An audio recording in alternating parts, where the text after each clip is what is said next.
Naren caterings లో 10 kg veg biryani ఎలా ready చేయాలి ఈరోజు చూపిస్తానండి. ముందుగా గిన్నె పెట్టుకొని బాగా వేడెక్కిన తర్వాత డాల్డా అయితే వేసుకోవాలి. నెక్స్ట్ రిఫైన్డ్ సన్ఫ్లవర్ ఆయిల్ అయితే వాడుకోవాలి. మనం బిర్యానీ మంచి లూజ్ అయితే ఉంటుంది. ఇన్ని మసాలా పొడులు అయితే వేసుకోవాలి. కరివేపాకు కూడా వేసుకుందాం. బిర్యానీ ఆకు, పుదీనా వేసుకోవాలి. జీడిపప్పు వేసుకోవాలి. పచ్చిమిర్చి బొడ్లు తీసి వేసుకుందాం. కసూరి మేతి వేయగానే మంచి స్మెల్ అయితే ఉంటుంది. బఠానీ, క్యాప్సికమ్, క్యారెట్ ఇవన్నీ వేసుకుందాం.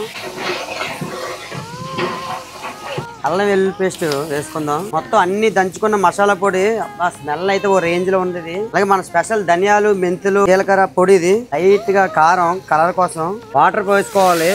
చూడండి వాటర్ ఎలా పొంగులు వస్తుందో. వాటర్ పొంగు వచ్చిన తర్వాత రైస్ అయితే వేసుకోవాలి. కరెక్ట్ గా నానబెట్టి గంటన్నర మంచిగా మూత పెట్టుకొని దమ్ము చూద్దాం. లాస్ట్ లో అందాలలో మహోదయం.